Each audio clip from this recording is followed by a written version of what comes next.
কৃষ্ণ কাকা, আমরা কোথায় যাচ্ছি? কৃষ্ণ, আমরা যাচ্ছি একটু কাঞ্চনে, এই বিতলগঞ্জ ভাগবত পাঠে। হ্যালো গাইজ, আজকে আমরা চলে যাচ্ছি, যে দেখতে পাচ্ছেন কাকা দাদা আমরা সবাই শ্রী বিল্বমঙ্গল দেবনাথের পাঠ শুনতে। তো আমার অনেক দিনের আশা ছিল যে আমি বিল্বমঙ্গল দেবনাথের পাঠ শুনবো। এই যে অবশেষে আমরা পৌঁছে যাচ্ছি, আমাদের বাসার কাছেই ছিল কাঞ্চন। তো এই কাঞ্চন আমরা চলে যাচ্ছি শ্রী পরম বৈষ্ণবের দর্শন পেতে। খুব ভাগ্য আমার যে তার আমি দর্শন পাবো। এই যে এখন আমি আসলাম তার আশীর্বাদ নিতে, মানে একদম যে সে এত শুদ্ধ, তার কাছে গেলেই বোঝা যাচ্ছিল যে না, সে একজন সত্যি ভগবানের কৃপাধন্য একজন ভক্ত। সে তা তার কৃপা পেয়ে আমি সত্যি নিজেকে অনেক ধন্য মনে করছি। তো এই যে আমাদের সেই সময় শ্রী বিল্বমঙ্গল দেবনাথের পাঠ আপনারা সবাই শ্রবণ করুন। বিশ্বখ্যাত এই যে গুরুকে আমরা ভেদ করি, তোমার গুরু আমার গুরু, এটা ভক্তি জীবনের অনেক বেশি অন্তরায় হয়ে যাবে আপনার জীবনে।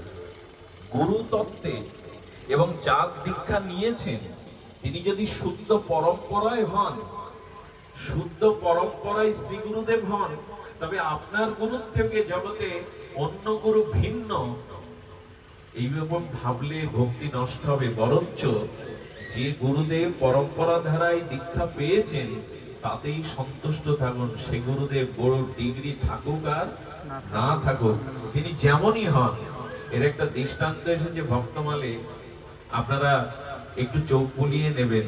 ভক্তমালটা তো আমাদের দেখতেই হয়, কারণ কি জানেন, যেখানে ভগবানের কথা গুণকীর্তন হয় ওখানে ভক্তরা এসে শ্রবণ করে, আর যেখানে ভক্ত চরিত্র গুণকীর্তন হয় ওখানে শ্রোতা সবার আগে ভগবান এসে বসে। তো এইদিকে পাঠের শেষে একটু ভক্তবৃন্দর নৃত্য, এই যে আমাদের ভক্তদের নৃত্য।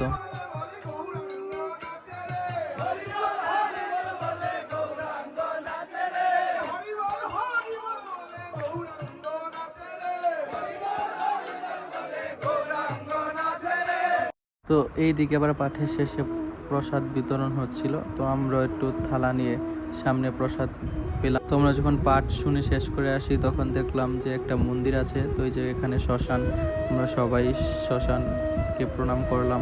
তারপরে এই যে এইদিকে আমি একটু দেখছিলাম, জায়গাটা খুব সুন্দর, নদীর সাথে ছিল, জায়গাটা খুব অসাধারণ। তো এই যে এইদিকে দেখতে পাচ্ছেন ভোলানাথের মন্দির, আমিও ভোলানাথকে প্রণাম করে নিলাম।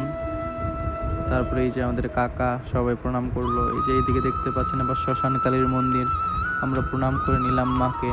এই যে আপনারা মাকে দর্শন করুন। তারপরে এই যে এইদিকে ভোলানাথের আর একটা মন্দির, সবাইকে প্রণাম করে। তো এইদিকে আবার যখন এসেছি দেখে একটা লক্ষ্মী মন্দির।